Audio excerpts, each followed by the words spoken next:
talking for, I think, about half an hour, then we're going to take questions and we're going to do some answers. And I will start by talking about Palestinian paintings. And we have met Ahmad in the first picture on the computer, and he's a painter. He's a Muslim from Bethlehem, Christian city, and he does painting. And why painting? Well, again, Palestinians have a lot of symbolism, and they use painting, they use a lot of symbols to express what they feel and to express their resistance, to express their heritage. So,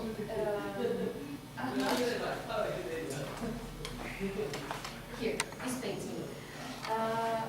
It's very interesting because he's Muslim, like I said, and he paints, a lot of times he paints Jesus.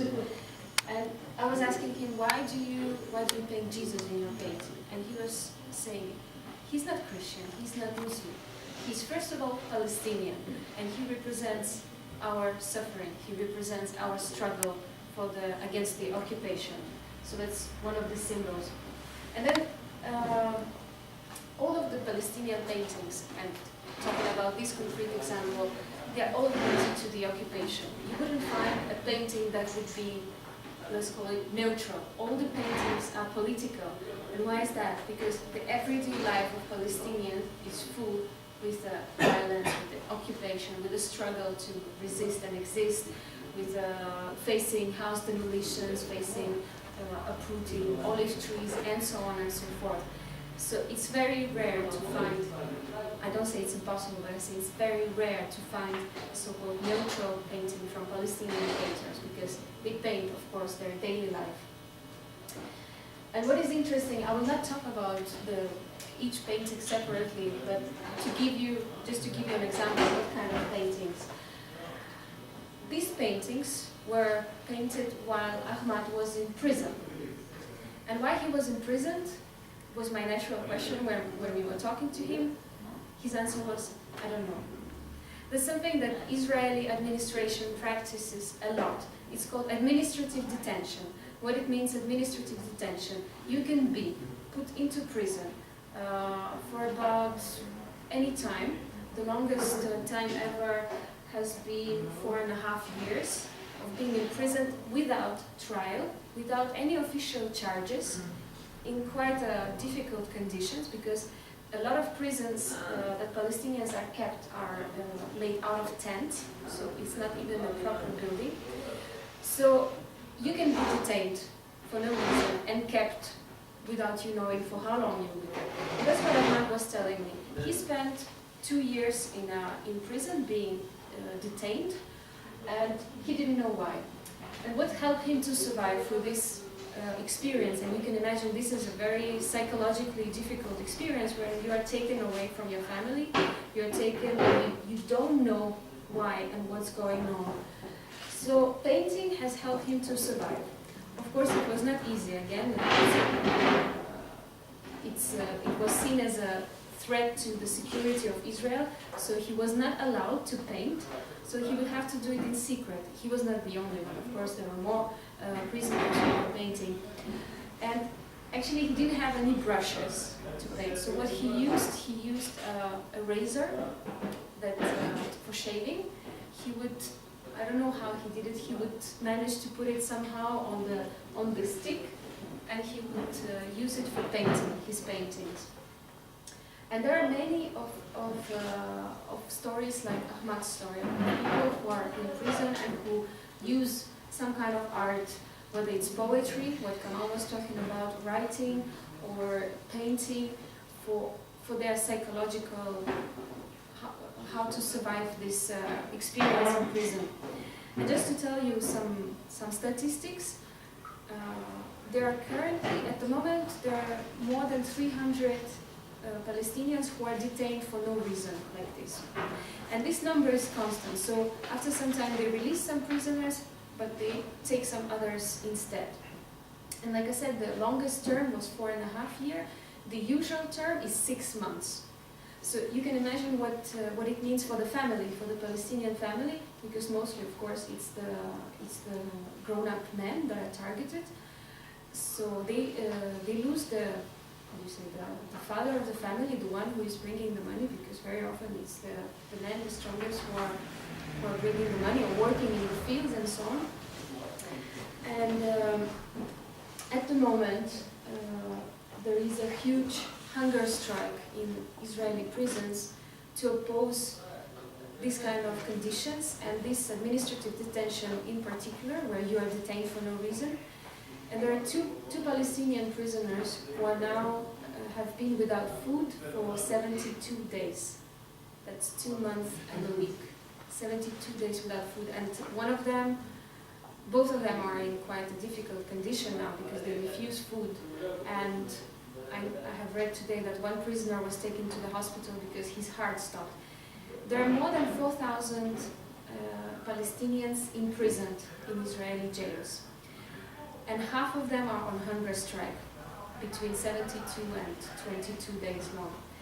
And somebody made a calculation that from the whole Palestinian population, every 5th person has been once detained in the Israeli prison. So it's like 1/5 person in the whole Palestinian population has been to prison. Next. And this is, again, related to the Palestinian paintings. The painting from Ahmad that he did in prison of his fellows, it's called The Last Supper, referring to the famous Last Supper from the Bible. And also, why I put it here, because you can see the tent. And that's the conditions of the prison. Not all the prisons, but a lot of prisons are put in tents. And of course we think, oh, it's Palestine, it's warm, it's Middle East. We were there in November and December and it was really, really cold. So I cannot imagine what kind of conditions are in those prisons. Again, you can put my body in prison, but not my mind. And this is to refer to the hunger strike that's going on. This is actually painted on the wall, on the wall that Kamal was talking about. And I put it just to refer to the hunger strike that is going on in the Israeli prisons from the Palestinians, and also to refer that Palestinians, they try to educate themselves, they try to use the time, not to waste time in prison, because many of them, like this man here, Barghouti, they are the thinkers. They are the important people of the Palestinian society who are in prison. And this man, he's kept in solitary confinement. Means that he cannot see anybody, so he's alone in his little room. Many of people like him are the thinkers, are the ones who are talking to the Palestinians, telling them not to give up, to continue to resist, to continue struggling using culture, art, or any other means necessary. And that's why he's in prison. There are also, Israel very often talks that we don't discriminate our minorities, meaning we don't discriminate our Palestinian citizens. But actually, Israel has imprisoned also members of the parliament or members of the Palestinian Authority who are those in power for the Palestinians. They have also imprisoned those people in their prisons. So if we think about our parliament in Lithuania, to put our parliament member into prison, you need special conditions and you need to, what is called a special process. But in Palestine, anybody can be taken to prison, whether you are from the Palestinian Authority, whether you're a politician, and of course, people like Barghouti and other poets, also other famous people who can make a difference, they are in prison. And here is a photo while we were in Palestine. There was a release of prisoners from the Israeli jails. They have released like 1,000 Palestinian prisoners, but 2 months after they were released, Israelis have captured another 1,000 people into prison. So if you have heard in the news that a big thing that there was an exchange of 1 Israeli soldier to 1,000 Palestinian prisoners, what we are not told what happened after that. When they released these prisoners, and they have taken more after within the 2 months. And most of these people, also to say, they're young boys in the age between 16 and 25.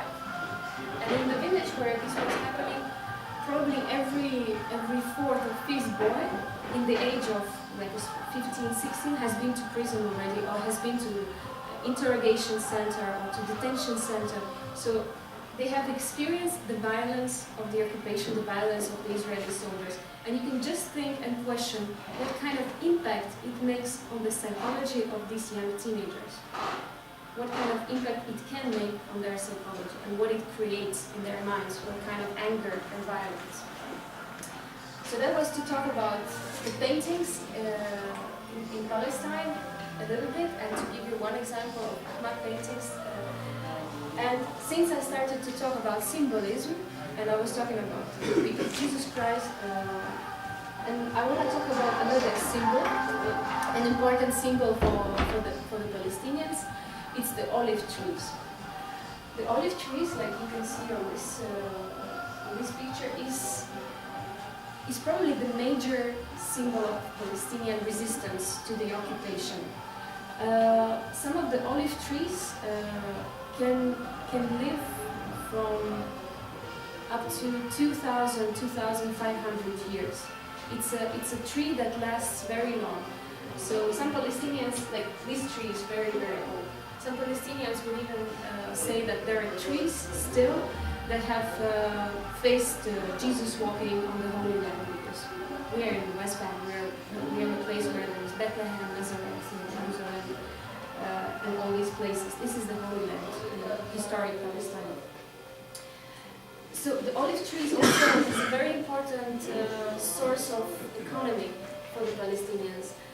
25% of the income that Palestine is getting is from the production of olive oil and using olive trees in different ways. So here's the picture of olives, a bit too dark, and a picture of olive trees themselves. Also, the Palestinians say that we are so rooted into the land of Palestine as much as our olive trees. So they have this reference that we are like olive trees, we are rooted in this land, and this is our land. Why I'm talking about olive trees? Because of course there's also a big culture around olive trees. It's food, it's a lot of celebrations of harvesting and planting and making olive oil and so on. And why it is important to talk about it? Because what's happening with the olive trees? Since 1967, Israeli administration has uprooted more than 1 million olive trees in the Palestinian territory. So, more than 1 million olive trees. I'm trying to find a comparison to put this number into some kind of reference that we can have, but I cannot think of anything. This is how the uprooted olive tree field looks like. And the main reasons that are given for this, well, because Palestinian terrorists can hide behind this tree, and he can attack the Israelis, can throw a bomb and something. That's one of the main reasons why the Palestinian trees are uprooted. Now I remind you, 25% of the Palestinian income is coming from the olive trees. Also, what happens very often, and that was a big surprise for me when we were traveling in the West Bank, is the picture here, a bit too dark, but maybe we can still see. There is an olive tree here, and there are buildings around. Here we are in the settlement, in the illegal settlement in the West Bank. So I'm talking about the Palestinian territory where the Palestinians should be, but there are Israelis transferred there, and this is illegal according to the international laws. This is illegal according to the Geneva Convention. The occupier cannot transfer civilian population into the occupied territory. Now, there are more than 500,000 Israeli civilians living in the occupied Palestinian territories. So that's why we are calling these settlements illegal settlements, because they are illegal under the international law. It's not me saying that they're illegal and they're bad or somebody else, it's the international law. And this is the Israeli settlement in the West Bank, illegal settlement. And what happens very often, that the olive tree is uprooted in the Palestinian village, an old tree, and is replanted in the illegal Israeli settlement. So why I'm talking about culture and about olive trees, and why Kamal was also mentioning them, when the Palestinians struggle, they have to struggle also for their culture. And I think the uprooting and replanting the olive tree is the symbol of what the Israeli administration is doing to the Palestinians. They are uprooting the Palestinians and they are replanting them somewhere, or even worse, they are saying that this is an Israeli tree. Somebody, our tour guide, when we were traveling through that settlement, he told us that the idea behind replanting the tree is also to say, this place where Israelis live now has been here for a long time, and this tree is like a symbol, ludinikas. A witness that No, I will continue in English so we can.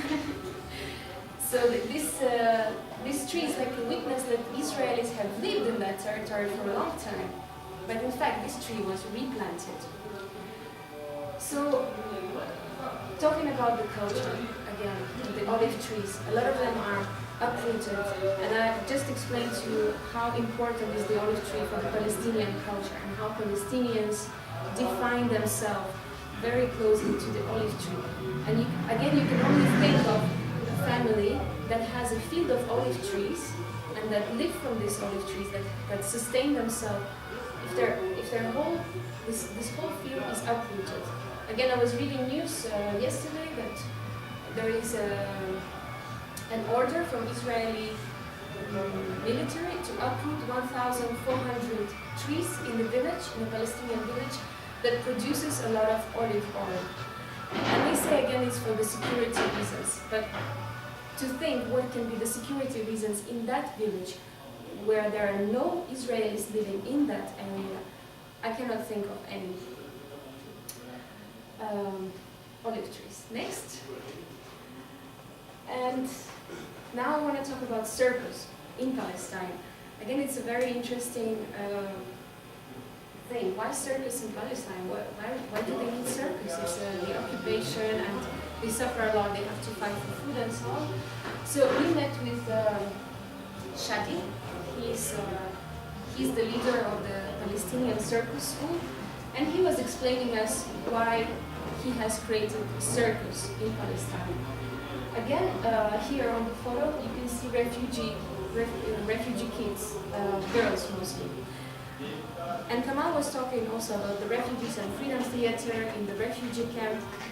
And through all the presentation, we've been giving you examples of what Palestinians have to suffer daily, what kind of tension there is. There is the war, there is the uprooting of the olive trees, there is the demolition of the houses, there is constant presence of the Israeli military, and worse, there is a presence of the Israeli settlers who, in the most extreme cases, also are with the guns and also cause a lot of harm to the Palestinians.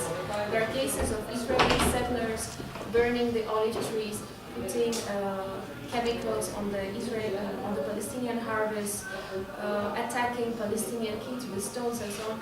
All these stories are there, all these stories are documented. So very often the Palestinian kids, and especially teenagers, again I was talking about imprisonment of young boys, of teenagers, they collect all this anger in them, they collect all this violence, and that they have to deal somehow. So the circus was created to respond to that daily violence, so that the kids and the teenagers can find a way to put out this negative energy and to transform it into something creative. So for example, these four guys who are juggling in the photo, they're all from the refugee camp. They've been all practicing with the circus, I think, for a couple of 3 years.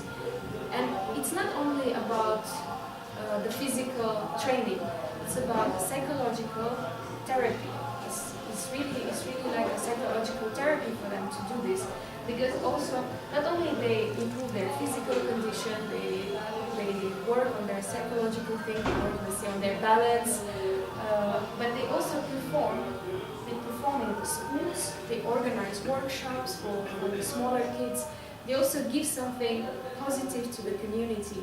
So first of all, it helps a lot for these teenagers, well, they're around 18 or 19, and it also helps the smaller kids. And this Palestinian Circus School, they organize a lot of workshops, a lot of trainings for different ages to transform this negative energy into something positive. They have also created something called Circus Behind the Wall.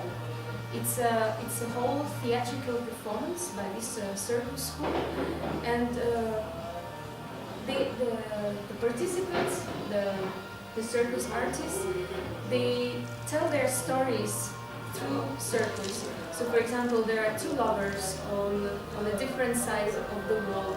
So they start to juggle to represent how they communicate despite the wall. So there are all these stories that are transformed into circus performance, and that's how circus or culture and art is used creatively in the Palestinian society. And the next one. I think I'm going very fast. Huh? Yeah. Okay, this is a photo that we always show in every presentation. And for me, when I saw this, it's very shocking. This is a traveling document from Shadi, the leader of this Palestinian Circus School. This guy, Shadi. He's a Palestinian with blue eyes and ginger hair. And this is his travel document, not passport. And what is very strange with this travel document is this: nationality undefined. So when we were talking to him, or to many other Palestinians that we've been talking to, they said, I don't exist. There's no such thing as Palestinian. We don't have the documents. And very often, I think I can tell 5 different stories of Palestinians talking about their documents, only about their documents. And this is a travel document again. Shadi, he is from Jerusalem, or he used to live in Jerusalem. East Jerusalem and the rest of the West Bank is separated by the wall. East Jerusalem is supposed to be Palestinian, is still a Palestinian. And it is separated by the wall from the West Bank. So many people living in East Jerusalem, or Palestinians, they cannot meet with the people who live in the West Bank because of the wall. Shadi used to live in East Jerusalem. His house was demolished. Another house of his family was taken over by settlers. So he moved. He moved into the West Bank from East Jerusalem. And he created the circus school. But most importantly is this, that when he travels, when he has to travel and he has to go abroad, he cannot be defined as a Palestinian. And that's the story of many Palestinians, that when they, for example, if they go to study in Europe and they have to register themselves for social security, and when they come to the state and they say, okay, I want to be registered, and the person asks them, so, okay, so who are you? I'm a Palestinian. And the guy goes on the computer and searches, oh, but there's no such thing as a Palestinian in my system. So how can I register you? What kind of document you have? Well, I have an Israeli travel document, but it's not a passport. Can I register you as an Israeli? No, you cannot, because I'm not an Israeli, I'm a Palestinian. Okay, can I register you as a Jordanian? No, you cannot register me as a Jordanian, because I'm not Jordanian, I'm a Palestinian. So very often, Palestinians are denied their identity. And that's also one of the things that Israeli administration is trying to do in occupied territories. They are pruning the trees. They're trying to push out the Palestinians. They don't even want to talk that Palestinians as such exist. And you can go online and find articles from US where some of the senators or a person who was going for the future president of the United States, where he claimed that Palestinians do not exist, there is no such thing as Palestinians.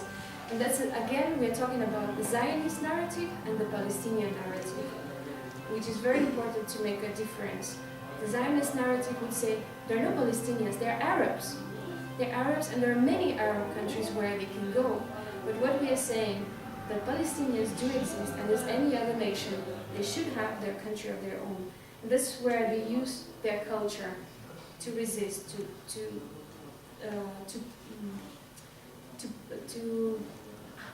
what is the word? To preserve their identity, their Palestinian identity, to preserve the olive trees, the embroidery that Kamal was talking about, to use the symbols that were in the Ahmad paintings and many other things.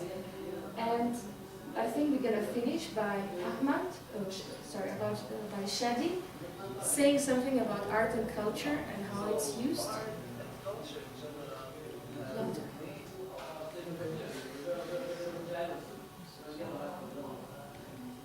So art and culture in general has made the efforts to break down all the fake news that used to be published against Palestine.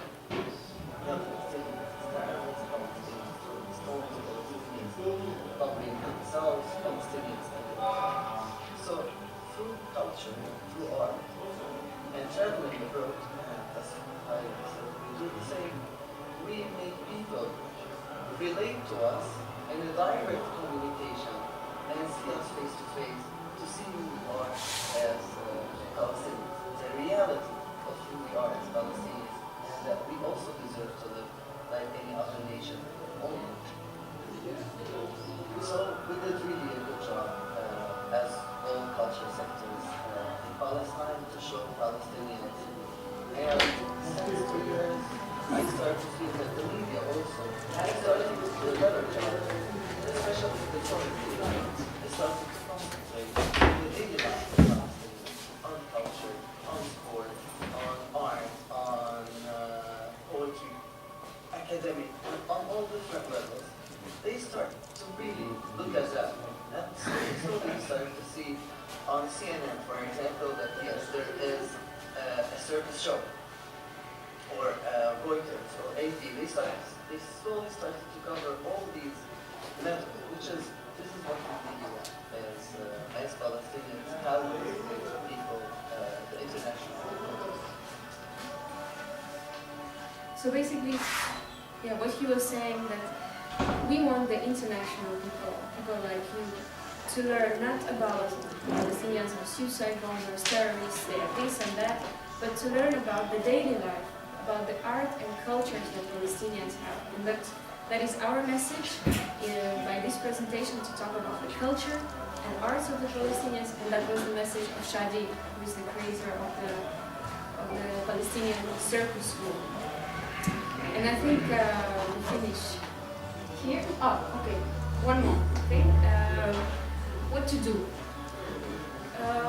One thing also, an important thing, those who feel this is an injustice, and it is an injustice, and those who feel they want to do something about it. Many people would come and ask, okay, what can I do? There is this injustice in Palestine, what can I do to help out, to contribute to making it, to creating justice, to come into peace and justice. So there is one thing that I want to mention, and it's again related somehow to culture. It's called BDS campaign, or BDS movement. BDS translates as boycott, divestment, and sanctions. It's a non-violent movement created on the example of South Africa and on the apartheid system that was in Africa. And boycott, there are three types of boycott. There is an academic, cultural, and consumer boycott. So first of all, what each of us can do is boycott certain products from Israel. Not all of the products, I'm not talking, I mean, you can of course if you want, but mostly the BDS movement, they're talking about products that come from the illegal settlements. The illegal settlements that I was talking about. In the West Bank, there are more than 500,000 illegal settlers. What they also do, they take, the Israelis, they take a very fertile land and they use it for producing vegetables and fruits.